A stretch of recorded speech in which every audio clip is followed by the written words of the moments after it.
tarde. Olá, boa tarde a todos. Boa tarde, doutora Tereza. Eu sou o Diomário. Tudo bem? Tudo bem? Bem. Boa tarde a todos e todas. Boa tarde. Boa tarde. Quanta gente bonita. Olha aí, pena que eu não conheço ninguém pessoalmente. Boa tarde.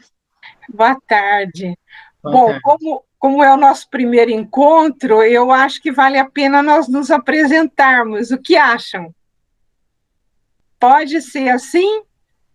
Bom, então meu nome é Tereza, eu sou desembargadora aqui do Tribunal de Campinas e o objetivo hoje é começar essa conversa com vocês, é uma troca de experiências, quero que fiquem bem à vontade para fazer perguntas, interromper, na hora que quiserem, tá? Sem nenhum problema. E é uma grande satisfação estar aqui hoje com vocês. Eu deixo vocês à vontade para fazerem as apresentações aqui pela minha telinha. Primeiro que aparece aqui é a Luciane Brenelli de Paiva. Boa tarde. Boa tarde. Eu sou Luciane, orientadora pedagógica da escola Padre José Narciso, que fica no Jardim São Marcos, em Campinas, perto do SEASA. Perfeito. Muito obrigada. A outra que aparece para mim, mas eu não estou vendo o vídeo, é a Maria Pereira Santos. Oi. Boa tarde, eu não vou ligar a câmera, senão vocês assustam, desliga de vocês. Fique à vontade, não tem problema nenhum, Maria, fique à vontade. Você também é coordenadora? Não, eu sou professora da EJA, da FUMEC, de Campinas. Perfeito. Outra que aparece para mim é a Maria Nascimento. Boa tarde. Eu sou vice-diretora do Raul Pila, tá? É um prazer estar aqui e participar com vocês, tá bom? Prazer é todo nosso. Agora, Maria Cristina de Oliveira. Sou professora de português da EJA, da Escola Raul Pila. Ótimo. Também estou feliz de poder participar com vocês. Obrigada pelo convite. Ótimo, é uma alegria para nós, Maria Cristina. Agora o Breno. Boa tarde, eu sou professor de História do CMFEJA, professor Sérgio Rossini, e também atuo lá como coordenador de EJA. Ótimo, seja bem-vindo. Janaína. Boa tarde, eu sou coordenadora pedagógica do Ensino Fundamental e EJA na Coordenadoria de Educação Básica. Seja bem-vinda, Janaína. Alfredo.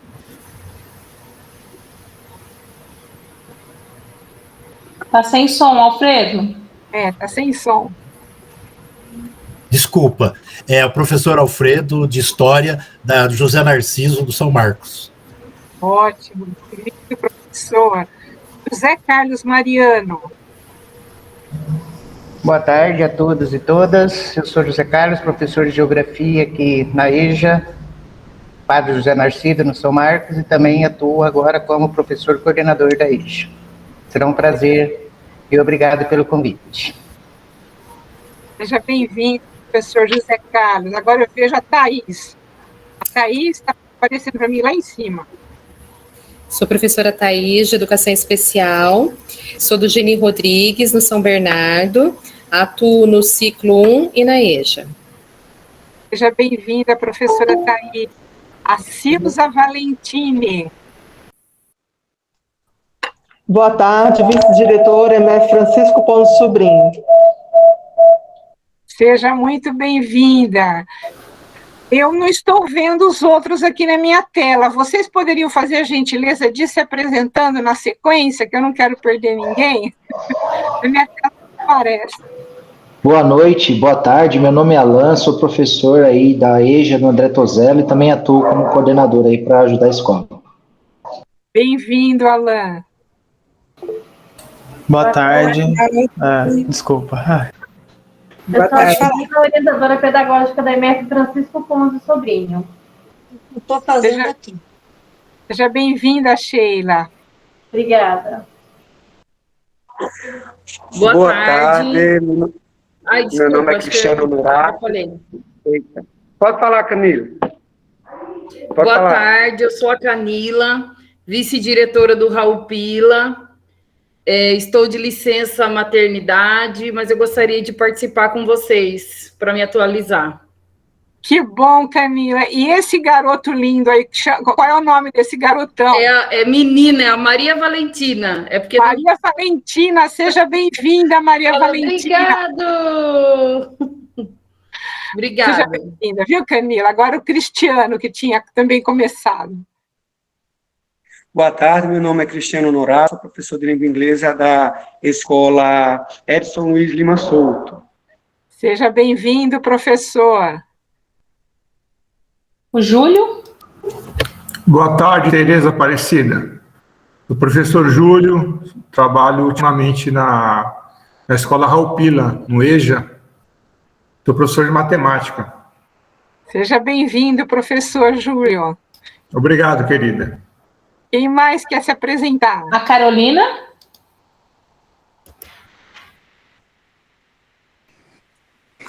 Boa tarde. Sou o professor Carlos, de Educação Física, do André Tozelos, ciclo 3 e 4, IEJA. Seja bem-vindo, professor. Carolina caiu? Então, a Larissa. Boa tarde a todos e todas. Sou a professora Larissa, de Língua Portuguesa, na Escola Padre Leão Valerier. Também estou na coordenação lá da EJA, dou aula para os nonos e a EJA. Seja bem-vinda, professora Larissa. A Carolina avisou aqui no chat que não conseguiu abrir o áudio para a gente, para se apresentar. Mas se ela conseguir depois, aí ela se apresenta, não tem problema, Isso. tá? A Cecília. Boa tarde, eu sou Cecília, professora de História, Humberto Souza Mello, da EJA do Fundamental. Boa tarde, seja bem-vinda, professora Cecília. Rosimeire.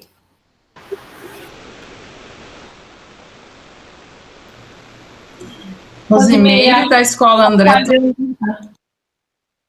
Acho que caiu a Rosimeire. Mas depois ela volta, não tem problema. O Thales.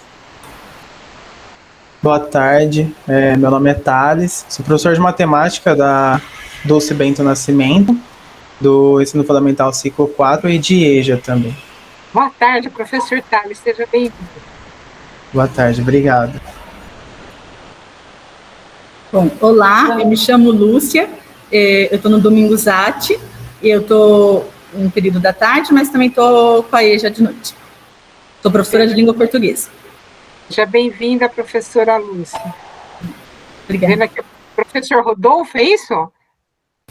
Oi, a Franciele está aqui também. Sou eu?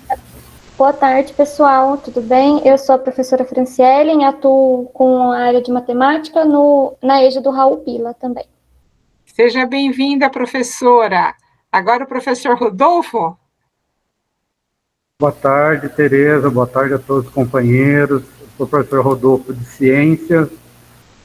Atuo aqui no Regular e também na EJA, na Humberto de Souza Mello. É um prazer aqui estar com vocês. Seja bem-vindo, professor Rodolfo. Quem mais quer se apresentar? A Solange está aqui no chat. Boa tarde, eu sou a professora Solange, sou professora de matemática, atuo na EJA, no Clotilde Barraquê. Bem-vinda, professora Solange. Obrigada. Eu sou a professora Isildinha, do Pavanate Português. Bem-vinda, professora Isildinha. Obrigada. O Ariane. Boa tarde, sou Ariane, professor de História na MF EJA André Tozello e coordenador do grupo de estudos de EJA. Boa tarde, seja bem-vindo, professor Ariane. Eu não sei agora o nome, quem está conectado com a Edson Luiz Lima Souto? Boa tarde, meu nome é Rafaela, sou a vice-diretora da Escola Edson Luiz Lima Souto. Seja bem-vinda, vice-diretora. A Tarsila. Boa tarde a todos. Eu sou professora de História da EJA do Raul Pila e sou professora coordenadora de EJA lá também. Seja bem-vinda, professora. O Daniel. Boa tarde, gente. Sou o professor Daniel, professor de História da EJA no Silvio Simões. Bem-vindo, professor Daniel. Obrigado. A Fabiana. Boa tarde, eu sou a professora Fabiana, professora de matemática do Floriano Peixoto. Boa tarde, seja bem-vinda, professora. Obrigada. E a Lenice. Eu sou a Lenice, dou aula de língua portuguesa no Floriano Peixoto, na EJA, assim como a Fabi e o Pedro que estão aí, que eu vi. Bem-vinda, professora, boa tarde. Obrigada. Olha, pessoal, é bem informal, vocês podem me interromper quando quiserem, tá bom? Expor suas ideias com tranquilidade, que nós estamos aqui entre amigos, e o objetivo é construir um pensamento coletivo mesmo, trocar algumas ideias, tá bom? Eu escolhi esse tema porque eu percebo que é muito importante nós termos conhecimento do que é a nossa Constituição. Então, eu vou começar a apresentação, vou pedir ao Diomário aqui que verificar para mim se vai aparecer direitinho, para os professores poderem me acompanhar. Vamos ver aqui. Textos, Meet. Vamos ver aqui. Apresentação. Eu vou apresentar por aqui, doutora, já vou abrir a sala. Você consegue, Diomário? Que bom, tá bom. Isso, Só então. Uhum.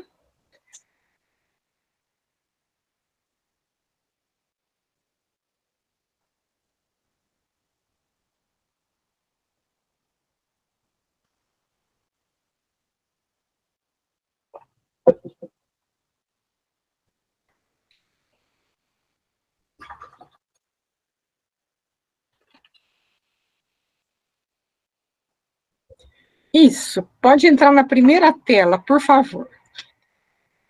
A próxima tela, Diomário, isso. Eu gostaria de ouvir vocês, saber de vocês por que nós vivemos em sociedade. Se vocês querem dar uma contribuição, expor suas ideias, por que nós não vivemos isolados? Por que nós vivemos em sociedade? Fiquem à vontade.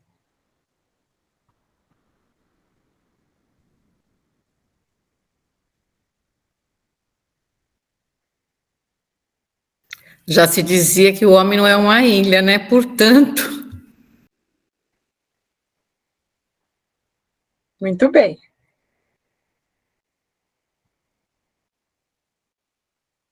Mais alguém gostaria de manifestar-se?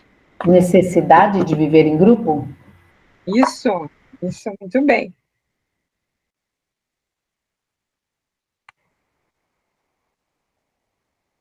Mais alguém?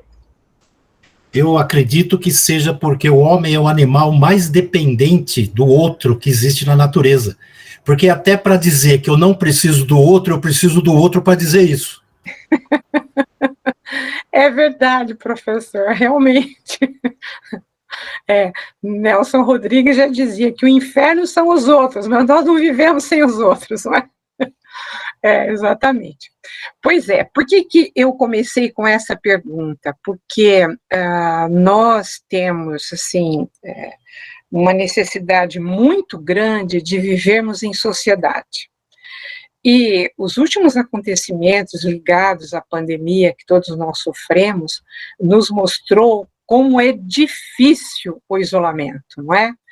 Muitas vezes nós reclamamos que viver em sociedade é complicado, que nós temos que ouvir o outro, nós temos que respeitar o espaço do outro, que seria tão bom se eu vivesse sozinho, mas, por outro lado, a pandemia deixou muito claro para nós que nós não vivemos sem os outros, nós não conseguimos viver sem os outros. Agora, se nós não conseguimos viver sem os outros e nós temos que compartilhar o mesmo ambiente, qual é o problema que surge? Cada um de nós tem seus sonhos, suas aspirações, suas vontades, seus objetivos, e tem também a sua rejeição, né? Nós rejeitamos muitas coisas, naturalmente. E como é que nós fazemos para viver em sociedade com toda essa complexidade, ou seja, com tudo aquilo que nós queremos, com tudo aquilo que nós desejamos, com tudo aquilo que nós precisamos, com tudo aquilo que nós amamos, mas, ao mesmo tempo, com tudo aquilo que nós rejeitamos, com tudo aquilo que para nós é difícil aceitar, não só no outro, como em nós mesmos, e multiplicar isso por milhões de pessoas. Ou seja, não é um grupo pequeno que compartilha do mesmo espaço, são milhões de pessoas num país continental como é o Brasil. E um país complexo e múltiplo, formado por diferentes pessoas com diferentes histórias que vieram de diferentes lugares. Como é que a gente faz para conviver junto, para poder viver e viver bem em sociedade? Romário, por favor, passa, Diomário, o próximo slide. Para nós podermos conviver, nós temos que respeitar os direitos uns dos outros e cumprir com nossos deveres. A geração de 30, que foi jovem há 30, 40 anos atrás, sabe que nós ouvíamos muito os nossos deveres, né? Até era comum os pais nos dizerem, olha, sai da sala porque agora a conversa é de adulto. Os jovens, as crianças, tinham muitos deveres. E quase não se ouvia falar em que era possível se ter direitos. A vida, ela entra sempre num ritmo de vai e vem. São ciclos, a nossa vida, não é só a nossa vida pessoal, a nossa vida social também é formada por ciclos. E, em seguida a este ciclo de priorização de deveres, nós tivemos um ciclo de priorização de direitos. E este ciclo de priorização de direitos quase nunca se escuta a palavra deveres. Né? Então, eu sei quais são os meus direitos, mas não sei bem quais são os meus deveres. E o que acontece com a vida em sociedade? Em que há um espaço comum e esse espaço tem que ser convivido por pessoas diferentes, de histórias diferentes, que foram educadas de formas diferentes, por pais e mães diferentes. Se todos só têm direitos e ninguém tem deveres, o que acontece? A vida em sociedade se torna impossível. Porque o outro braço dos direitos são os deveres. Claro que o fato de nós termos direitos e esses direitos estarem na ordem do dia é bom, significa que nós estamos evoluindo. Né? Por quê? Porque há um espraiamento da noção de direitos. Para uma sociedade evoluída, essa noção de direitos é importante.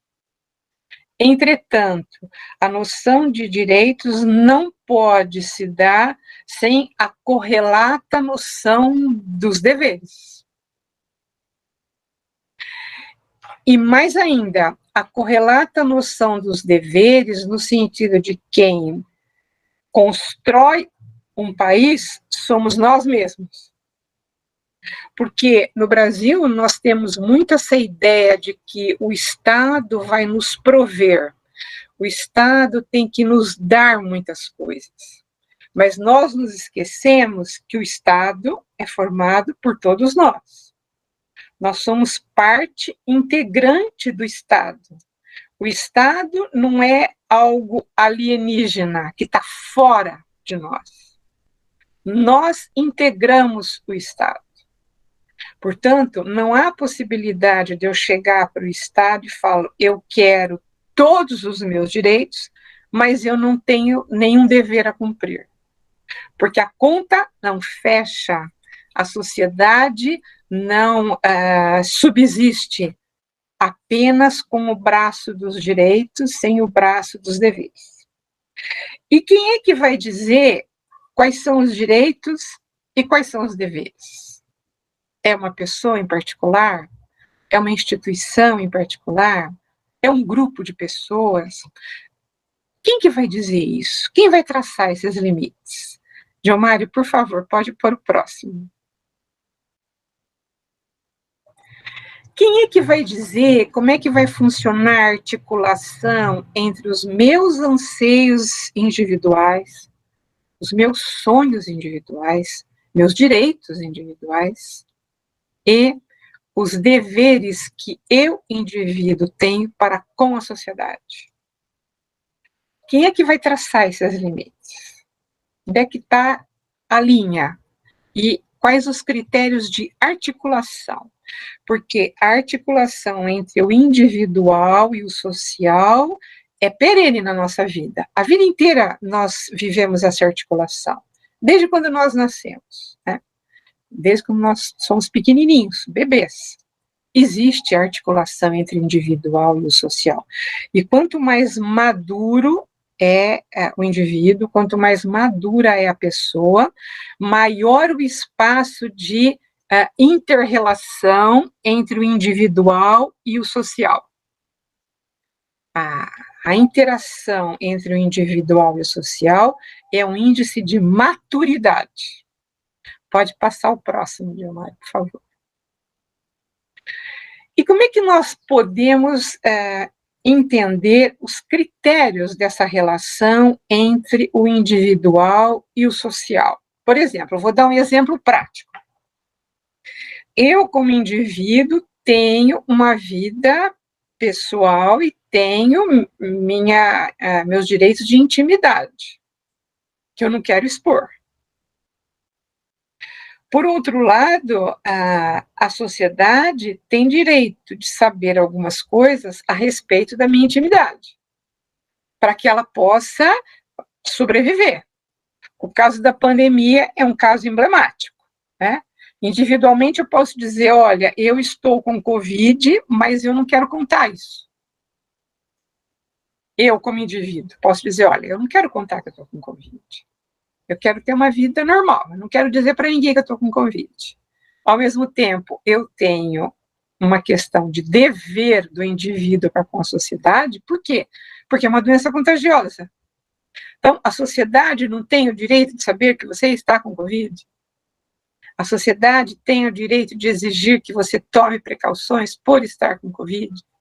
Vejam como esse dilema do indivíduo com o social é um dilema atualíssimo. E ele perpassa toda a nossa vida. E quem é que vai definir quais os critérios dessa articulação? Até onde eu vou priorizar o indivíduo e até onde eu vou priorizar o social? Como é que se dá essa convivência do indivíduo com a sociedade? Como é que isso pode ser operacionalizado? Isto é operacionalizado pela Constituição. Eu não vou aqui falar de teorias jurídicas, porque é um assunto, assim, juridicamente muito árduo, né? Nós temos muitas teorias jurídicas para explicarem o que é uma Constituição. Mas, basicamente, é isso.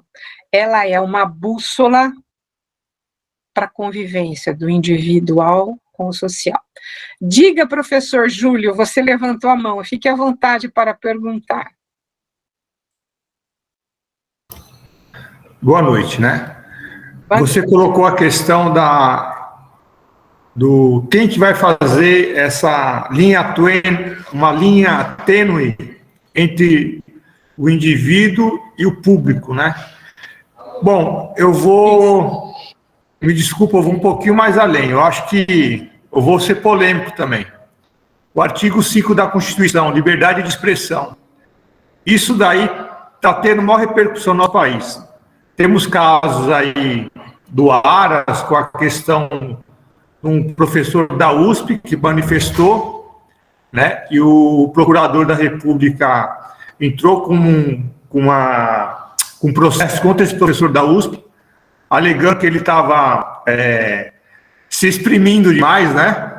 E, ao mesmo tempo, quando houve casos contra o ministro do STF, o Alexandre de Moraes, né, daquele relato que teve do presidente do PTB, o Roberto Jefferson, que nessa liberdade de expressão dele, eu acho que você fica em dúvida até que ponto é uma liberdade de expressão, quem vai regular isso daí. Você tem vários interesses políticos envolvidos no meio, e você tem uma Constituição que você tem que seguir, você tem que regular. E quem é a pessoa que tem a capacidade de estar regulando, falando isso é possível, isso não é possível? Eu acho que é uma linha muito tênue nessa questão, entre o individual e o público. É só isso, é uma colocação minha, tá? Perfeito, obrigado. Professor. Perfeito. Por isso que é difícil, não é? Não é fácil. É por isso que é difícil. Então, a Constituição é que vai nos dar caminho, as ferramentas de navegação nestes casos todos. É na Constituição que eu vou buscar as respostas, e é por isso que a Constituição é tão importante. O conhecimento da Constituição. Pode passar o próximo, Diomário, por favor. Vamos focar um pouquinho no preâmbulo da Constituição, ou seja, o que a Constituição diz no seu início. O preâmbulo é o que consta do início da Constituição. Nós, representantes do povo brasileiro, reunidos em Assembleia Nacional Constituinte para instituir um Estado democrático, destinado a assegurar o exercício dos direitos sociais e individuais. Vou parar um pouquinho aqui. Vejam, quem é que faz a Constituição? É uma Assembleia que é eleita especialmente com esse objetivo. Então, as pessoas que são eleitas representam o povo brasileiro, discutem as controvérsias para poder chegar a um consenso, né? E vou fazer aqui a seguinte observação, abro aspas. Muitas vezes, para nós, individualmente, nós dizemos assim, não, mas por que aquele preceito na Constituição está redigido desta forma e não de outra?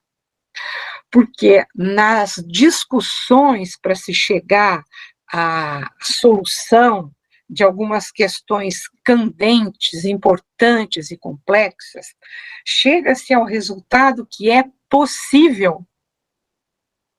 Vejam, o Brasil é um país muito complexo. Então, quando se estabelecem algumas regras, são as regras possíveis.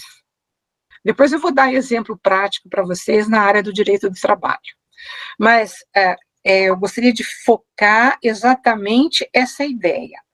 A Assembleia Constituinte, ela chega ao resultado final que é possível mediante as múltiplas variáveis de um país plural, um país complexo. E o que a Assembleia Constituinte estabeleceu como norte aqui? Que a Constituição está destinada a assegurar o exercício dos direitos sociais e individuais, e ressaltou quais direitos seriam priorizados: a liberdade, a segurança, o bem-estar, o desenvolvimento, a igualdade e a justiça, como valores supremos. Então, o que diz a Assembleia Constituinte quando ela votou a Constituição? Quando ela fechou o texto, que é uma bússola para tudo no país, a Constituição é a bússola de navegação. Ela disse, olha, todos aqueles casos difíceis, a solução encontrada tem que priorizar alguns valores supremos. Quais são esses valores? Os valores que a Constituição brasileira priorizou são esses: a liberdade, a segurança, o bem-estar, o desenvolvimento, a igualdade e a justiça. E por que esses valores foram priorizados? Porque o objetivo é construir uma sociedade fraterna, pluralista e sem preconceitos, fundada na harmonia social. Então, vejam lá o que essa bússola de navegação está nos dizendo. Olha, em todos os conflitos que existirem, e o conflito faz parte da vida, não é? Não existe sociedade sem conflito. A sociedade democrática é uma sociedade que tem conflitos. Eu vou priorizar estes valores, porque o meu objetivo é construir uma sociedade fraterna, plural. Eu não quero uma sociedade uniforme, a Constituição disse. Eu quero uma sociedade plural e sem preconceitos. Isso é extremamente difícil. É um objetivo muito, muito difícil. E é por isso que nós temos grandes conflitos. E qual é o norte? A harmonia social. Então, eu tenho milhões de pessoas que convivem no mesmo território, cada uma delas tem uma história, tem valores pessoais, tem objetivos pessoais, mas a partir do momento que elas vivem em sociedade, elas têm que cumprir determinados deveres para que haja harmonia social. Na ordem interna e internacional, ou seja, quando essa harmonia social é buscada dentro do país, ela tem que considerar também os reflexos desta harmonia nas relações internacionais do país, com a solução pacífica de controvérsias. Então, a Constituição admite que haja conflito, admite que haja controvérsias, entende que isso é inerente a uma sociedade plural, mas fixa, marca que a solução tem que ser buscada pela harmonia social. Perfeito? Esse foi o norte. Gilmário, pode passar o próximo, por favor. E qual foi o próximo passo da nossa Constituição? Ela, depois do preâmbulo e de fixar, como se fosse um alicerce, sabe? Assim, quando nós construímos uma casa, nós construímos primeiro o alicerce para que a casa fique firme, para que os ventos, as tempestades não derrubem a casa, né? Então, no preâmbulo, ela já marcou o território dos alicerces.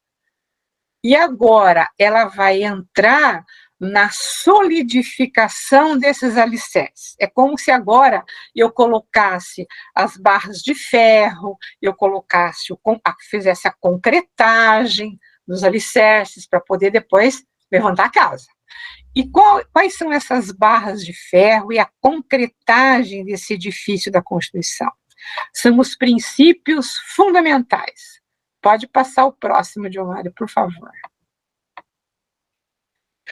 Então, vejam, qual é o alicerce da nação e do Estado brasileiro? Os representantes do povo escolheram os seguintes alicerces. Artigo 1º da Constituição. A República Federativa do Brasil, formada pela união indissolúvel dos estados, municípios e do Distrito Federal, constitui-se num Estado democrático de direito e tem como fundamentos, primeiro, a soberania. O Brasil é um país soberano. Soberano significa o quê? Que ele faz as leis que vão vigorar dentro do seu território. Ninguém pode vir aqui e falar, não, um outro Estado não pode chegar no Brasil e falar, eu não concordo com essa lei, tem que ser outra, porque nós temos soberania. Segundo, a cidadania. O que significa a cidadania? Todos nós temos que ter igualdade de condições para vivermos como cidadãos, nos respeitando nossos direitos e nossos deveres. A dignidade da pessoa humana. Sempre que eu tiver conflitos, eu não posso esquecer que a pessoa está em primeiro lugar. Ou seja, a pessoa humana é sujeito de direitos, mas também de obrigações. A pessoa humana não pode ser tratada como um objeto. Este é que é o norte do inciso 3º do artigo 1º. Inciso 4º. Os valores sociais do trabalho e da livre iniciativa. Vejam que interessante, a nossa Constituição colocou no mesmo patamar valorativo o trabalho e a livre iniciativa. Por quê? Porque ela entende que para o cidadão sobreviver, para ele poder pagar as contas, para ele poder custear o que ele precisa, ele tem que receber o salário através do trabalho e da livre iniciativa, né? Porque qual é o outro jeito de se ganhar a vida? É de forma ilícita, não é isso? Por que nós trabalhamos? Porque nós precisamos de salário. Por que nós precisamos de salário? Nós precisamos de salário para poder sobreviver, pagar nossas contas. Por que o empreendedor investe? Porque ele precisa receber para poder colocar o negócio dele para gerar. Por que ele precisa fazer isso? Porque ele precisa daquele dinheiro para sobreviver. Então, a Constituição diz, estes valores são fundamentais, porque se eu não priorizo o valor social do trabalho e da livre iniciativa, o que vai acontecer com as pessoas que precisam sobreviver? Elas vão atuar de forma ilícita, para poder oferir dinheiro. E o outro fundamento é o pluralismo político. E vejam o que ela sinalizou no parágrafo único. Todo poder emana do povo, que o exerce por meio de representantes eleitos ou diretamente nos termos desta Constituição. O que é importante ressaltar? É que, como eu disse, a Constituição fixa os termos em que há essa inter-relação do individual com o social. Então, eu, como pessoa, posso dizer assim, mas eu acho que tinha que ser, a solução tinha que ser esta. Mas eu preciso saber o que disse a Constituição. Vale, não o que eu acho, vale o que a Constituição estabeleceu. E essa frase, ela é tão importante porque ela evita muito conflito, né? Então, eu posso achar alguma coisa, mas se a Constituição não referenda, não aceita aquilo que eu acho, não vale. Por quê? Porque eu não vivo sozinha, eu vivo em sociedade. Se eu vivo em sociedade, eu tenho que conhecer e cumprir aquilo que diz a Constituição do meu país. E para poder operacionalizar a complexidade da vida em sociedade e a inter-relação entre os direitos individuais e os direitos sociais, o que a Constituição fez? Ela dividiu o Estado em 3 poderes. Há várias teorias também para tratar desse tema, mas não é o caso aqui para nós descermos essas teorias, mas de forma muito singela. O legislativo elabora as leis. Então, nós votamos em representantes, deputados e senadores, e esses nossos representantes, eles vão discutir e votar as leis que vão regular as nossas vidas. Então, aquilo que eu disse no início, eu posso achar que o meu conflito tem que ser resolvido pela solução A. Se o legislativo do meu país votou uma lei dizendo que a solução é a B, não importa o que eu acho, vale o que foi votado pelo legislativo, que foi a solução B. E se eu vivo em sociedade, eu tenho que aceitar isso. Por isso que é muito importante a escolha de quem vai elaborar as leis. Quem é que executa essas leis? É o executivo. Então, o executivo executa as leis e o executivo é uma espécie de um gerente. Ele toca o país, né? Ele é que vai ser o responsável por fazer valer o orçamento que foi votado pelo legislativo, para cumprir as leis que o legislativo estabeleceu. O executivo é que faz o país andar. E o judiciário? O judiciário tem a atribuição de resolver os conflitos. Então, todos os conflitos que existem no país, eles... Como é que você faz quando você tem um conflito, você tem uma controvérsia?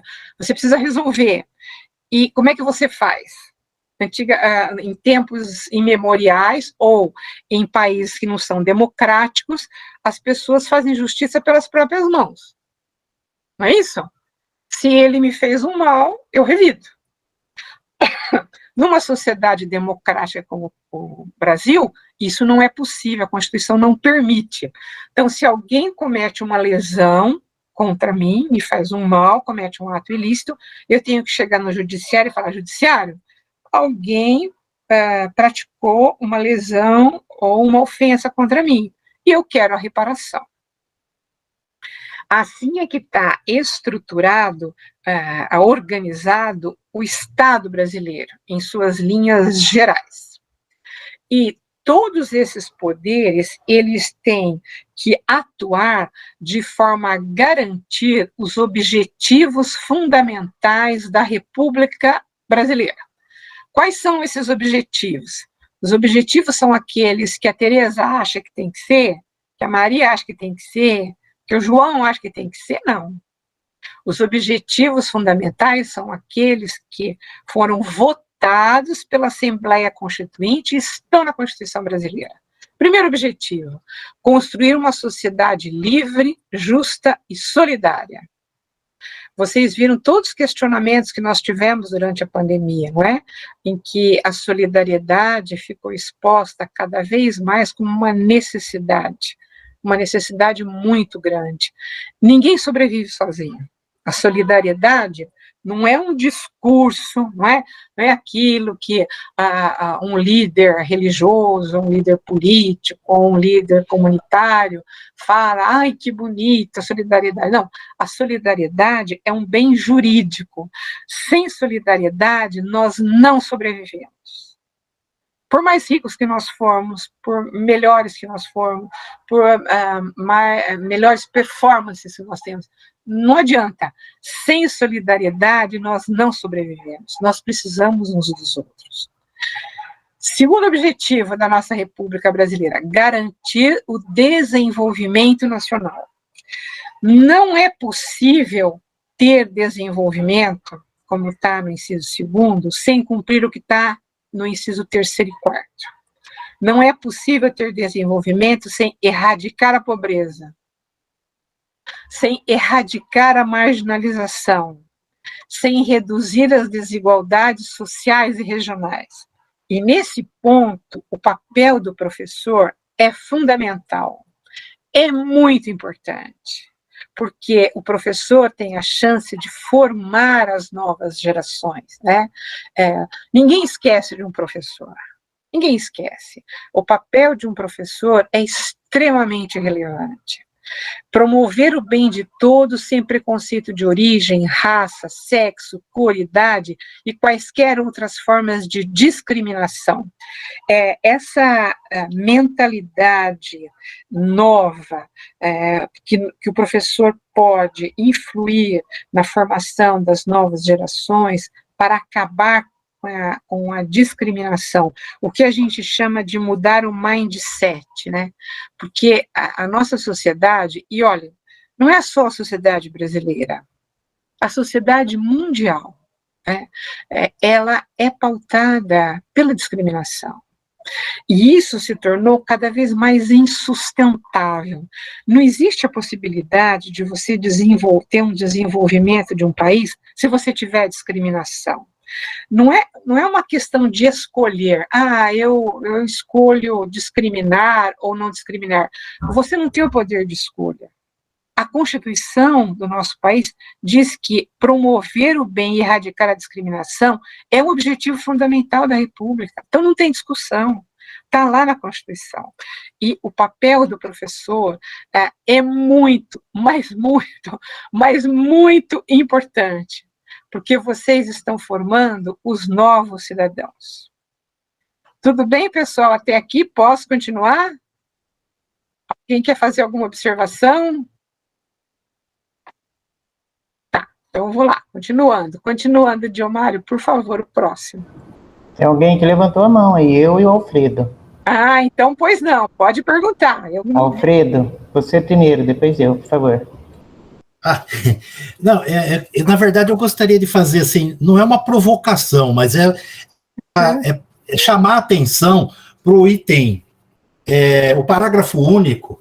Ele é bem claro, e a gente não está, na verdade, a pergunta é a seguinte, por que nós não avançamos? Aqui, ó, todo poder emana do povo, que exerce por meio de seus representantes eleitos. Ok, ou diretamente, a gente deixa ele de lado. O que é ou diretamente? É através da participação da sociedade civil, por exemplo, nos inúmeros conselhos que a cada passo, a cada dia, são cada vez mais desqualificados, desprezados e jogados fora. Tá? Eu participei aqui em Campinas, junto com quando o prefeito Toninho iniciou a questão do orçamento participativo. Ou seja, por que não se discute o dinheiro e aonde que você investe esse dinheiro? Porque esse dinheiro é público, esse dinheiro não é do prefeito, não é daqueles que dominam a máquina pública. Por que não chamar o povo e discutir com o povo? Ó, nós temos tanto, temos que fazer um monte de coisa, não dá para fazer tudo. O que nós priorizamos? Ou seja, por que a gente não lança a mão desse mecanismo constitucional? Por que a gente não faz as conferências municipais, as conferências estaduais, as conferências nacionais para elencar as questões políticas da educação, da saúde, da assistência, e todos os outros? A gente está abandonando um dos maiores princípios constitucionais, que é essa participação direta da população. Desculpa me estender. Não, foi ótimo sua participação, exatamente isso. E por que não existe essa participação direta? Porque todos nós temos uma mentalidade no Brasil que o Estado é o outro. Eu não faço parte do Estado. E eu fico muito... eu vou até contar um episódio interessante para vocês. Eu gosto muito de viajar. E um dia eu estava em Belém do Pará, e lá tem um parque muito bonito, é um parque que tem a fauna, a flora local, que é muito rica, né? O Brasil é um país riquíssimo, né? Em flora, e eu estava para fazer uma visita guiada nesse parque, e a guia brasileira, né, paraense, ela perguntou assim, quantos brasileiros tem no grupo? Eu levantei a mão. E quantos norte-americanos? Somente eu estava lá de brasileira. Quantos norte-americanos? 10 norte-americanos levantaram a mão. Quantos franceses? 5. Quem mais? Um inglês levantou a mão, um australiano. Bom, então eu vou fazer a apresentação em inglês. Eu falei, não, você não vai fazer a apresentação em inglês. Você vai fazer a apresentação em português, porque eu sou brasileira. Eu estou no meu país. Agora, se você quiser complementar a apresentação em inglês, eu acho justo, porque as pessoas que estão aqui falam inglês. Agora, você abrir mão de fazer a apresentação em português para uma brasileira que está dentro do seu país, eu não aceito. Você vai fazer a apresentação em português e supletivamente em inglês para os demais. Por quê? Porque eu sou cidadã e eu estou dentro do meu país. Então, nós temos muito essa mentalidade de achar que tudo que é lá fora é melhor que no Brasil. Nós não valorizamos o nosso país. E é por isso que a atuação do professor junto a essas novas gerações é muito importante. Valorize seu país. Nós temos problemas? Claro que nós temos problemas. Nós temos dificuldades, muitas dificuldades, mas nós não somos piores do que os outros. Pelo contrário, se você verificar em termos de energia solar, o Brasil é um país riquíssimo. Se nós verificarmos em termos de flora, do que nós temos de recursos, de árvores, de recursos que nós podemos tirar de medicinais, o Brasil é um país riquíssimo. O nosso subsolo é riquíssimo. Então, por que o professor é importante? Porque ele tem que dizer para aquele garoto, para aquela menina, para aquele jovem, ame seu país. Seu país é fantástico. E nós queremos que você participe do dia a dia do seu país. Exatamente isso, Alfredo. Tem conselhos, você vai participar, porque não é assim, o Estado é de um lado e você do outro. Você faz parte do Estado. É teu Estado, é seu país, é seu chão, é onde você nasceu, não é? Quem mais quer participar? Eu sei que tem mais alguém que levantou a mão. Pois não, fique à vontade. Fui eu. O Alfredo colocou, é uma questão que a gente deve realmente estar informando as pessoas nessa participação, né? Já que a gente quer cidadania, democracia, tem que ter participativa. Isso. Mas o que eu queria levantar é um reflexo, você falou da formação, do papel do professor, de não discriminação, mas a reflexão que eu chamo para todos nós fazermos, sempre eu faço aqui na escola, é a seguinte, né? Justamente como professor, né? Para os alunos observarem, né? Quantos professores negros tem, quantos professores brancos, e principalmente nas escolas de periferia pública, quantos alunos brancos e quantos alunos negros, para a gente fazer essas reflexões e a gente lutar pela igualdade e valorização de todos, né, de maneira semelhante e iguais, para a gente ter as oportunidades. E nesse sentido, eu acho que a gente, todos nós, né, devemos ter essa consciência da oportunidade e não só da discriminação, mas da oportunidade que tem que ser dada a todos, para que todos possam ter a formação e fazer os nossos jovens fazer essas reflexões. Então, é mais uma observação para a gente estar se colocando e aproveitando a palestra para essas reflexões. Perfeito, professor. E veja, o que eu acho também importante e que percebo muito, não pode ficar só no discurso, porque amar a humanidade é fácil, amar o meu vizinho é difícil. No discurso, na teoria, ai, que lindo, é isso. Mas vai amar o seu vizinho. Vai amar o seu coleguinha que senta na carteira do seu lado. Vai amar o seu pai, a sua mãe, o seu filho, que mora junto com você. Às vezes o seu cunhado, a sua irmã, com quem você nem sempre se dá tão bem. O seu sobrinho, que cria às vezes problemas. Amar a humanidade é fácil. Amar alguém da família, amar o meu vizinho é extremamente difícil. E esse é o grande papel do professor. É dizer para o coleguinha, para a criança, para o jovem, olha, por que nós temos que acabar a discriminação? Porque você tem que reconhecer, não assim em tese, a humanidade, você tem que reconhecer o seu vizinho como seu igual. Você tem que reconhecer o seu coleguinha que senta do seu lado como seu igual. Por que nós temos uma explosão de violência contra a mulher durante a pandemia? Porque homens e mulheres ficaram mais tempo juntos dentro de casa. E aquela predisposição masculina de que eu sou superior, de que eu sou melhor, não é? Muitas vezes voltada para a mãe dos seus filhos, para aquela pessoa que está dividindo a vida com você. Então, muitas vezes, esse agressor doméstico, ele é considerado um bom cidadão, ele é considerado um bom colega de trabalho, ele se dá bem com os colegas dele. O que adianta isso?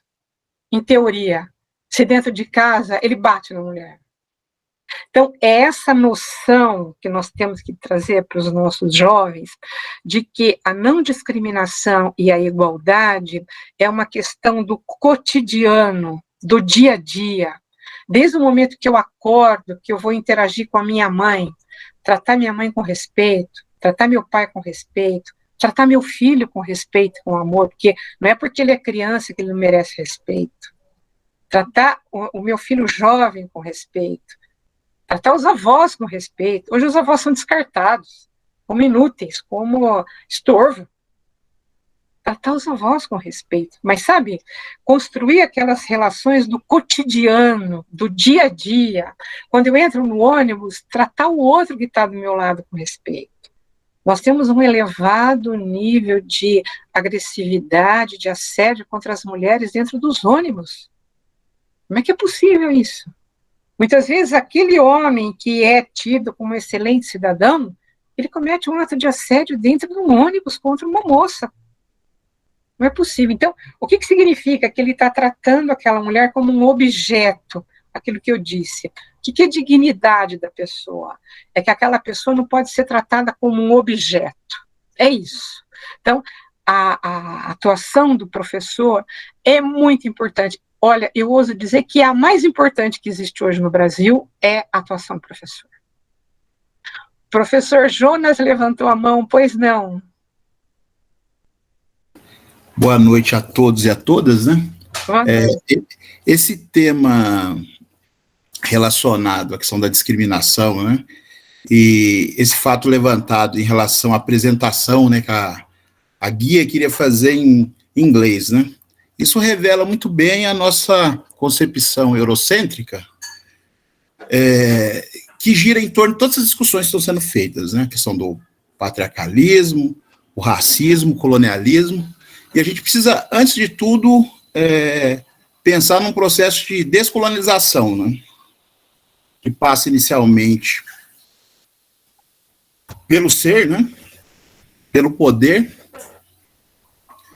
e o saber, principalmente, porque, caso contrário, nós não vamos conseguir alcançar o que está sendo levantado. Porque um dos problemas é que a maioria dos professores, eu não vou falar 100%, porque 100% é muito forte, mas eles estão colonizados, todos nós estamos colonizados com essa visão eurocêntrica. O currículo de história, por exemplo, houve avanço com a aprovação da Lei 10.639, depois com a 11.645, mas, infelizmente, no chão da sala de aula, há uma resistência, não falo nem de se trabalhar, porque muitas vezes até uma tentativa de trabalhar, mas como você não tem um conhecimento sobre a temática, muitas vezes eu tenho observado as pessoas reproduzem estereótipos, entendeu? Aqui eu estou falando como um professor negro, que há 17 anos na prefeitura, e que sofri discriminação e sofro até hoje. Como eu comecei a descobrir como a coisa funcionava? Estudando. E eu fui observar que a situação é tão grave, depois que eu publiquei um livro, e a repercussão do livro, né? E aí eu fui perceber que realmente nós estamos num processo que é árduo. Na legislação é bonito, mas nós precisamos realmente mudar completamente essa concepção. Porque, caso contrário, a gente vai ficar na retórica, no discurso, e nunca realizar de fato. Porque, infelizmente, o professor ainda, na grande maioria, faz parte daquele grupo privilegiado, e que não quer a mudança. Essa que é a questão. Então, a legislação do Brasil é uma das melhores do mundo, né? Mas quando a gente vai para a prática, né, a gente vai verificar que boa parte da população brasileira, a maioria, vive em estado de exceção, onde essas leis, elas não protegem a maioria da população. Isso que me deixa indignado. Então, eu observo que nós precisamos enfrentar um pouquinho mais essas questões aí. mas enfrentar de fato, não apenas no discurso. Então, agradeço aí, se eu me estendi, mas é um desabafo. Mas foi muito bom, professor, é exatamente isso. E o papel do professor é fundamental, porque ele forma as novas gerações. Então, ele pode achar que no primeiro momento ele está se desgastando, mas se o professor não mudar, porque qual é o desafio? É a mudança de cultura. E o único que pode atuar na mudança de cultura com as novas gerações e atuar de forma assertiva é o professor. Que é isso mesmo, tem que transformar o discurso em prática. Mais alguém quer perguntar? E eu não estou vendo a mãozinha aí, pode falar, se tiver mais alguém querendo. Tá, então vamos para o próximo, Diomário, por favor. Esse daí eu já falei, né, dos objetivos, agora o próximo, por favor. Tá, então vamos lá. Nós estamos, a Constituição está construindo o alicerce do Estado, tá certo? E o que ela vai colocar na primeira laje para poder segurar o prédio inteiro da Constituição? Os direitos e garantias fundamentais. Ela vai dizer assim, olha, sem esses direitos e essas garantias fundamentais, não dá para subir o prédio. Não dá para subir o edifício jurídico da Constituição, porque eles é que vão segurar o edifício. E o primeiro capítulo é dos direitos e deveres individuais e coletivos. Pode passar, Diomário, para o próximo. Os direitos individuais e coletivos são muito extensos. Se vocês tiverem interesse, é só digitar lá www.planalto.gov.br, que aparece Constituição Federal, aparece a Constituição inteirinha ali. Né? Vocês, à primeira vista, podem falar assim, não, mas é muito difícil, mas vale a pena. Se não quiserem ler toda a Constituição, que realmente ela é complexa, mas leiam pelo menos o início dela, né? E este artigo 5º, que até um dos professores mencionou no início, é fundamental. O que ele diz? Ele tem vários incisos, que a gente chama, né? Vários direitos que são garantidos, mas eu quero ressaltar os fundamentais e os principais, porque nós temos horário aqui e muitos professores têm compromisso. O que diz o artigo 5º? Primeiro, todos são iguais perante a lei, sem distinção de qualquer natureza, garantindo-se aos brasileiros e aos estrangeiros residentes no país a inviolabilidade do direito à vida, à liberdade, à igualdade, à segurança e à propriedade. Então, toda vez que nós tivermos o que a gente chama em direito de hard cases, que são casos difíceis, né, conflitos complexos, como esse que nós estamos vendo na pandemia, né, entre o direito à privacidade, o direito à informação, né, o direito de tomar vacina ou de não tomar vacina e o direito da sociedade, onde que nós vamos buscar a bússola de navegação, a orientação? Na Constituição. E o artigo 5º elenca ali os valores que têm que ser priorizados. E vejam que interessante, um valor não exclui o outro. É aí que entra o judiciário. O judiciário tem que equilibrar os dois valores. 3, 4, 5, 6, 7 valores estabelecidos na Constituição e mais. E estabelecer a solução possível para poder resolver o conflito. Pode passar para o próximo, Diomário. E quais são as regras para poder navegar nesse mar de complexidade? Homens e mulheres são iguais em direitos e obrigações. E ninguém será obrigado a fazer ou deixar de fazer alguma coisa, senão em virtude de lei. Eu quero ressaltar esse inciso 2º aí, que ele é muito importante, porque ele significa o seguinte, ninguém pode me obrigar a fazer ou deixar de fazer alguma coisa se não existir uma lei prévia me dizendo isso. E esse inciso é característico das sociedades democráticas. Por quê? Nas sociedades autoritárias, quando eu, cidadão, acordo de manhã, eu não sei o que eu posso e o que eu não posso fazer. Eu não tenho autonomia.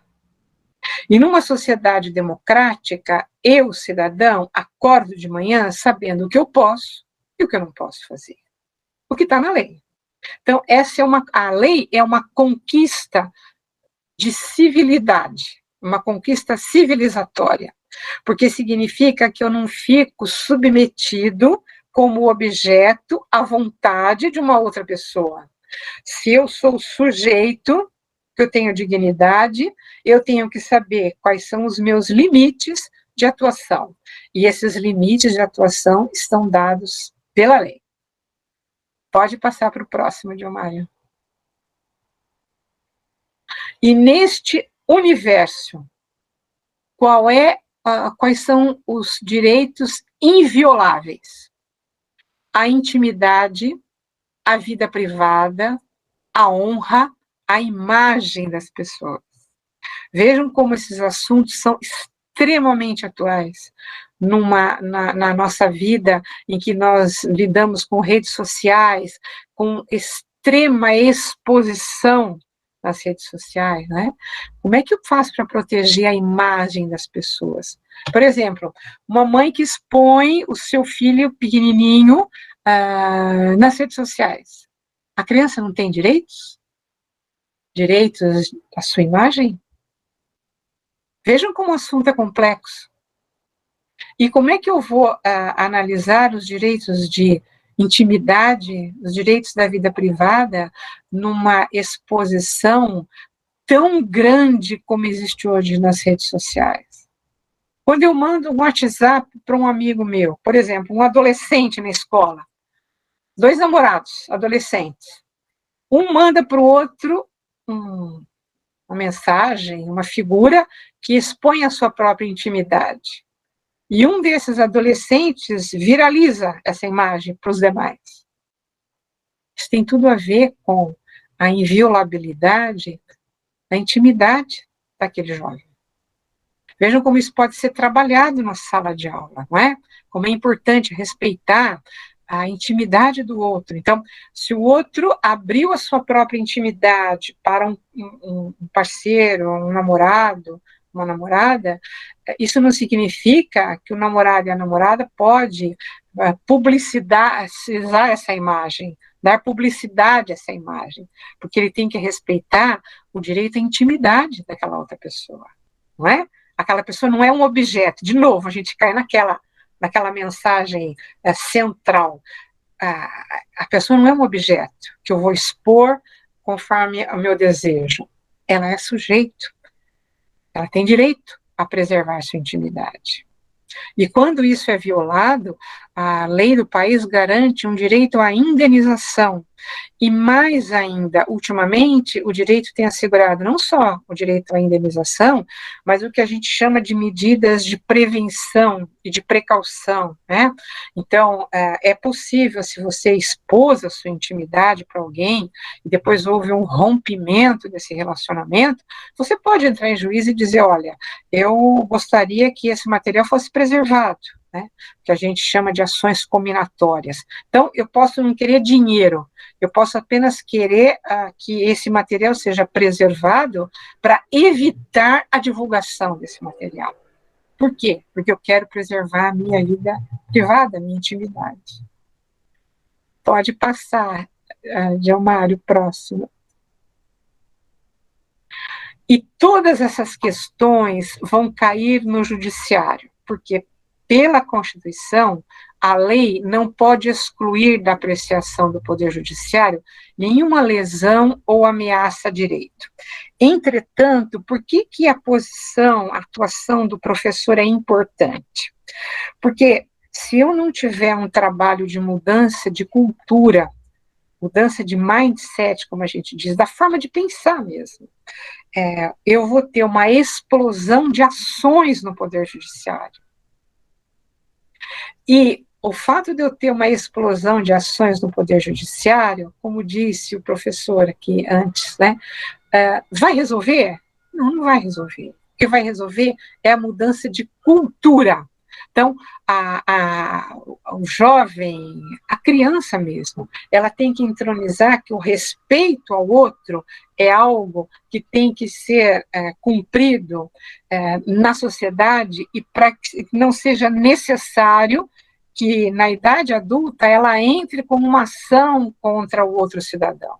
Nós temos que reduzir o número de ações no Poder Judiciário e priorizar a educação da sociedade para com os seus direitos, mas também para com os seus deveres. Alguém quer fazer alguma pergunta? Eu não estou... Não? Alguém levantou a mão? Não. Tá, então eu posso continuar. Pode passar, Dilmário, por favor.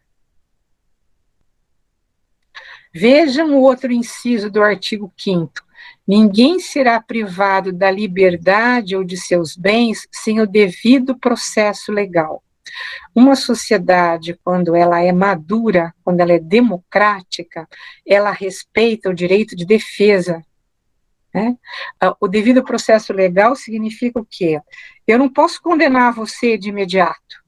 Muitas vezes, todas as circunstâncias podem parecer que você é culpado, mas se eu observar o devido processo legal, respeitar seu prazo de defesa, isso vai ficar claro durante o processo que você não é culpado. Isso pode ser trabalhado em sala de aula. Por exemplo, um coleguinha diz, não, ele pegou minha mochila, ou ele pegou meu lápis, ou ele pegou minha caneta, pegou meu celular, né? E imediatamente todos caírem em cima daquele que foi acusado para baterem nele, né? Eu te pego na saída da escola. Um pouquinho, mas nós ouvimos o outro? Nós demos a chance para ele responder? Vamos ouvir o que ele tem a dizer. Vamos analisar. Por quê? De novo, vou cair de novo. Porque o outro é uma pessoa, ele não é um objeto. Que eu digo, olha, você é culpado e acabou. Todo mundo executa, cai em cima dele, dá uma surra nele na saída da escola. Não, ele é uma pessoa, ele tem que ser ouvido. Por isso que esses conceitos trabalhados em sala de aula são muito importantes. Pode passar, Dilmário, próximo. Outra parte da laje que sustenta o edifício são os direitos sociais. Então, até agora, nós vimos os direitos individuais, em que o indivíduo, o cidadão, ele é tratado como sujeito, ele é respeitado como sujeito. Ele não pode ser tratado como objeto, e como sujeito de direitos, mas também de deveres. E a articulação na vida em sociedade se dá entre o indivíduo e a sociedade. Então vamos ver agora quais são os direitos sociais. Pode passar, Dilmar. O rol dos direitos sociais é um rol muito extenso. Eu não tenho tempo aqui para falar detalhadamente sobre todos, mas eu vou ressaltar os principais. Vejam o que está lá no artigo 6º. Quais são os direitos sociais? Qual é o primeiro direito que aparece? Direito à educação. Como disse o professor, né, que fez a pergunta, o direito à educação é fundamental, é ele que vai mudar nossas vidas. E é por isso que o professor é tão importante. Direito à saúde, à alimentação, ao trabalho, à moradia, ao transporte, ao lazer, à segurança, previdência social, proteção à maternidade e infância, assistência aos desamparados. Pode passar o próximo, Dilmário. Os direitos aos trabalhadores, que está no artigo 7º da Constituição, tem um rol extenso. Os direitos sindicais, que está no artigo 8º, não é? Os trabalhadores terem força, eles têm que atuar através dos sindicatos. Pode passar o próximo, Dilmário. E as demais matérias que compõem a Constituição do país. Então, os direitos individuais, que estão no artigo 5º, os direitos sociais, que estão do artigo 6º ao artigo 11º, formam o alicerce do edifício. Aí a Constituição sobe e esse edifício constitucional vai tratar dos direitos políticos, da organização do Estado, da organização dos poderes, da tributação e do orçamento, da ordem econômica e social, da ordem financeira, Pode passar, Diomário. E todos esses assuntos, né, eles são importantes porque é através da Constituição que eu consigo saber aquele limite, até onde um poder pode atuar, até onde outro poder pode atuar, como é a atuação dos partidos políticos, como é formado o orçamento, né? É por isso que é importante, isso está detalhado na Constituição. E eu abri um link aqui especial para o meio ambiente, porque cada vez mais o meio ambiente vem adquirindo centralidade, ele vem perpassando tanto os direitos individuais quanto os direitos sociais, porque não há possibilidade de eu ter saúde se eu não tiver um meio ambiente, saneamento básico. Por exemplo, caso simples, não jogue lixo no chão. Ah, mas todo mundo joga. Não, mas nós vamos trabalhar para, a partir de hoje, ninguém mais jogar lixo no chão. Porque o lixo vai para os rios, contamina o rio, aumenta o custo na cidade para você coletar esse lixo. A coleta seletiva pode ser trabalhada na escola. Por que eu tenho que separar lixo orgânico de vidro, de papel? Eu posso fazer isso até com caixas. Por que eu tenho que fazer isso? Porque isso melhora o meio ambiente. Se melhorar o meio ambiente, vai melhorar o saneamento. Se melhorar o saneamento, vai melhorar a sua qualidade de vida. E a Constituição é clara, artigo 225, todos têm direito ao meio ambiente ecologicamente equilibrado. E impõe esse dever, não é só ao poder público, aos poderes constituídos, mas à coletividade, a mim, a você, ao jovem, à criança. Então, quando aquela criança, aquele jovem, está andando na fila da escola, joga o papel no chão, come uma banana, joga a casca no chão. Não, você não pode jogar. Você tem que jogar no lixo.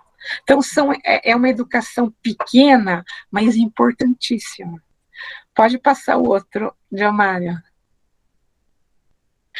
Pessoal, desculpe se eu me alonguei, não quero prender vocês mais do que o necessário, mas vou fechar o raciocínio. Eu dei, assim, um pequeno esboço do que é a nossa Constituição, porque eu considerei iniciar a nossa conversa através da Constituição, porque conhecer e cumprir a Constituição é essencial para garantir a nossa qualidade de vida, o desenvolvimento do país, a pacificação social e a justiça. Eu agradeço muito a atenção de todos, foi um grande prazer conhecer todos vocês, deixar registrada aqui a minha admiração pelos professores. Nada substitui o professor, nada substitui o professor. Vocês são insubstituíveis e extremamente fundamentais para a construção de uma sociedade melhor. Pois não, professor Alfredo? Então, eu só gostaria de passar sei lá, foi um aprendizado, né? Na década de 80, quando estava tendo nos debates da Constituição, a gente teve um debate com o Plínio de Arruda Sampaio, e né, ele era, inclusive, constituinte, e ele contou uma cena que me marcou muito, que foi o seguinte: ele estava exilado nos Estados Unidos, e o filho dele, era uma criança de 7, 8 anos, brigando com a outra criança, o menino parece que xingou a mãe, alguma coisa do tipo. Aí ele falou: repete o que você falou, né? Pegou o menino pelos colarinhos. Aí o menino virou para ele e falou assim: a Constituição me garante o direito ao silêncio, não sei o quê, só tal. Ou seja, uma criança de 7 anos que conhece os seus direitos não vai deixar ninguém, né, abusar. E no Brasil, infelizmente, nós tivemos 8 Constituições, e praticamente não conhecemos nenhuma delas, né? E aí fica essa coisa, quer dizer, a gente nem sequer tem a noção do que né, do que são os nossos direitos, do que são os nossos deveres. Então, eu acho que esse chamado para discutir esse tema é fundamental sempre. Eu acho, inclusive, deveria fazer parte dos currículos escolares, né, por série, por faixa etária, e sei lá, mas isso tem que ser conhecido, porque senão a gente não defende, né? Exato, professor, é isso mesmo. É isso que me motivou a começar aqui a nossa conversa, os nossos contatos pela Constituição, porque é extremamente relevante e a atuação dos professores é fundamental. Sem os senhores, o país não vai para frente, sabe? É isso. De uma forma muito, assim, clara. Sem o professor, eu não consigo formar o cidadão. E o cidadão, ele tem que ser formado com essa consciência, não é? E por isso que, para mim, foi extremamente gratificante participar. Eu agradeço muito a gentileza dos senhores, a presença valiosa, e se mais alguém quiser falar, fique à vontade. Pois não, Rafael. Olá, boa noite. Sou o Rafael, professor de Geografia da EJA Raul Pila. Agradecer pela fala aí, doutora Tereza. Mas só colocar uma provocação também, né, que eu acho que assim, a gente que está trabalhando na periferia, e lógico, né, a gente aborda essa temática, e eu concordo que a educação tem um papel nisso, mas uma coisa é você falar sobre a Constituição lá no Porto Seguro, no Etapa, né, vai muito bem, até porque as pessoas que estudam ali, de fato, não têm seus direitos violados, mas para o jovem da periferia, que antes de nascer já tem seus direitos violados, fazer entender isso é um desafio a mais. Porque o grande problema, no fundo, não é a Constituição, a questão é a desigualdade. Eu acredito que o dia que não houver desigualdade, não precisa nem ter uma Constituição tão avançada, que você, tendo uma sociedade mais justa, por si só as pessoas vão ter, por princípio, esses direitos garantidos. Então, o grande desafio, né, que a gente tem no nosso país é em relação a diminuir essa desigualdade, porque isso é o grande violador de todos os direitos. Então, um jovem de periferia, ele não vai conseguir entender isso, porque ele entende uma outra Constituição, que é aquela que está ali do dia a dia, que ele sabe muito bem como funciona, qual é a lei que vale, na verdade, mas o desafio que a gente tem no nosso país é esse. Enquanto não houver diminuição de desigualdade social, dificilmente pode ser a mais avançada da Constituição, né? A gente vai manter uma estrutura opressora aí. Rafael, mas deixa eu fazer a seguinte reflexão para você. Claro que a forma de abordar tem que ser diferente, não é? Dependendo da pessoa para quem eu falo, a forma é diferente. Por exemplo, se eu estivesse abordando a Constituição aqui para professores de direito, a forma de eu falar seria outra, não é isso? Então, eu posso abordar o mesmo tema de diferentes formas. Por que é importante falar de Constituição exatamente na periferia? Porque eu não posso selecionar um aprendizado de qualidade para o estudante de uma escola privada e dizer, olha, o estudante da periferia não vai me entender. Ele vai te entender, exatamente porque ele sente na pele como ele precisa entender da lei do país dele. Aquilo que o professor Alfredo falou da criança. Quanto mais carente ele for, mais ele precisa saber os direitos dele, e os deveres também. Porque o que acontece? Nós ficamos girando em falso, percebeu? O que vale mais? O que vem primeiro? O ovo ou a galinha? Quando a gente adota esse discurso, olha, o estudante da periferia não vai entender o que é a Constituição, eu fico girando em falso. Eu fico dizendo, tem desigualdade mesmo, então não vou falar desse assunto porque ele não vai me entender. Ele vai te entender. Dependendo do linguajar que você usar para falar com ele. Por exemplo, se você fizer uma aula falando em altos termos sobre discriminação, ele não vai te entender mesmo. Agora, a partir do momento que você fala para ele assim, de forma clara e expressa e direta, você tem que tratar bem quem mora junto com você. Você tem que respeitar seu pai, respeitar sua mãe. Você não pode admitir que seu pai bata na sua mãe. Se seu pai bater na sua mãe, você tem que denunciar isso. Ele vai entender isso. Se você chega para garota, adolescente, e falar para ela, você não precisa se submeter à vontade do seu namorado. Ela vai entender isso. Porque a submissão feminina existe desde a adolescência. Não é uma coisa assim, não, de repente a mulher casa e ela fica submissa. É um mindset que vem desde a adolescência. Quantas garotas jovens, adolescência, se submetem aos desejos do namorado, sendo que nem elas querem muitas vezes? Por que essa submissão? Isso dá para trabalhar na periferia tranquilamente. Você dizer para uma garota de 12, 13 anos, você é sujeito de direitos, você não é um objeto. Você tem vontade. O que você quer fazer da sua vida? Qual é o seu sonho? Você não precisa falar bonito dos objetivos constitucionais, sabe? Mas entender, o jovem da periferia tem direito à educação com a mesma qualidade do jovem da escola privada. E o que é mesma qualidade? O que eu quero dizer com mesma qualidade? É você, como professor, abrir os horizontes dele. E quem mais precisa de abertura de horizontes é o jovem da periferia. Porque você, como professor, é um referencial extremamente importante para ele. Um jovem que tem acesso a uma escola particular, ele tem vários referenciais. Às vezes, o jovem da periferia só tem um referencial, que é você, o professor. Por isso que, na periferia, você é muito importante, muito importante, muito importante. E você pode muito trabalhar esses referenciais constitucionais. O referencial de respeito à igualdade. Mas eu ganho um salário mínimo por mês, eu não tenho a mesma igualdade de quem ganha 10. Não, mas a questão da igualdade não é só monetária. A questão da igualdade que você pode trabalhar na periferia é de respeito ao outro. Seja esse outro quem for. Pode ser um cachorro, pode ser uma árvore. Percebeu? Sim, acho que eu me expressei mal ou você não me entendeu. Eu não falei que eu não tenho que trabalhar e que eu não vou dar essa aula, inclusive dou sempre. A questão que eu falei é que existe um problema estrutural no país que é a desigualdade. E que enquanto ela persistir, a violação de direitos continua. É nesse sentido. Ao contrário, a gente sempre trabalha. E a questão é que a educação ela é importante de fato. Mas essa visão messiânica que o professor é o único, não é.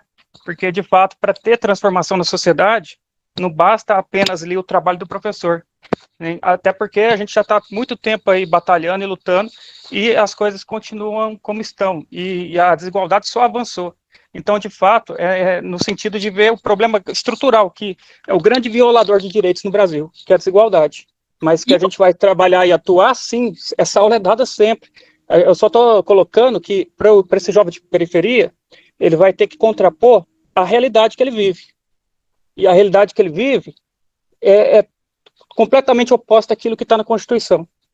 Então, é nesse sentido, que o dia que houver mais igualdade e diminuir um pouco essa concentração de renda, com certeza a Constituição vai ser algo que vai fazer mais sentido na vida da sociedade, principalmente das pessoas que estão marginalizadas. E como é que nós vamos trabalhar, então, para reduzir essa desigualdade? Quer dizer que se ela não reduzir nos próximos 10, 15, 20 anos, eu não tenho nada para fazer? Não, mas, de novo, eu não falei que a gente não tem nada para fazer, eu falei que a gente está fazendo e continua fazendo. O que eu não vejo, de fato, acontecer no nosso país, isso é histórico, desde o período colonial, nada foi feito no sentido de minimizar, diminuir essa desigualdade. A concentração de renda só aumentou. Se você pegar a pandemia, aumentou o número de bilionários no Brasil. E piorou ainda mais a condição de quem vive já em situação difícil. Então, essa é que é a questão. O grande desafio é esse. Eu tenho certeza, não se combate insegurança, né, com policiamento, né, mas tendo oportunidade, tendo condição da pessoa vislumbrar uma possibilidade de seguir pelo caminho como outros seguem. É nesse sentido. Então, eu acredito que, lógico que é importante, a gente trabalha a Constituição, ela é uma Constituição avançadíssima, né, para a realidade do nosso país, mas a gente tem esse desafio. O que de fato foi feito nos últimos anos que leve a diminuir essa desigualdade social que é histórica no nosso país, né, infelizmente. É uma opinião, tá certo. Mais alguém quer se manifestar? Pessoal, então... É só para agradecer, né? De repente, o avançado da hora, e a gente tem que dar aula, inclusive, estou aqui na escola, tem aula com a EJA daqui a pouquinho, daqui 4 minutinhos, mas é agradecer o bate-papo e quando essas provocações, acho que servem para as nossas reflexões, e concordo aí com o Rafael que a gente realmente, né, a gente trabalha, faz o nosso máximo, e quem sabe, se a gente realmente trabalhar de uma forma coletiva, como está na Constituição, e todos em prol de um único objetivo, é isso que a gente consegue, pelo menos, acabar a desigualdade. No Brasil é difícil, mas pelo menos amenizar, acho que a gente consegue. E acho que a resistência, a luta, assim como no racismo, como o João levantou, ela é sempre e todos os dias, e a gente não pode deixar de lado e sempre estar discutindo, debatendo e ver os melhores caminhos.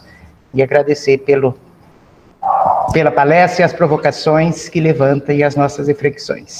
É bom ouvi-los, não só a senhora, mas também os colegas que estão por aí. Eu acho que falta a gente se unir, discutir, só que, como diz, né? Vamos ver lá o tempo e a nossa união, a nossa coletividade, que a gente consegue chegar lá. Obrigado. Eu que agradeço a oportunidade de interagir com vocês, as reflexões foram muito ricas, e olha, eu vou finalizar dizendo o seguinte: vocês são mais importantes do que vocês pensam, muito mais importantes.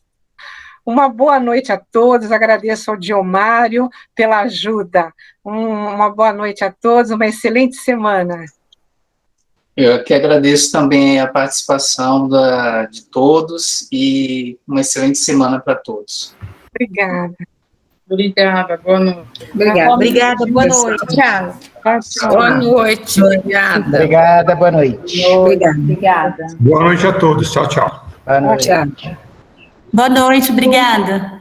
Tchau, tchau, pessoal. Boa noite, muito obrigado. Prazer estar com vocês. Boa noite. Boa noite. Boa noite a todos, gente. Boa semana a todos. Boa noite. Obrigado. Bom.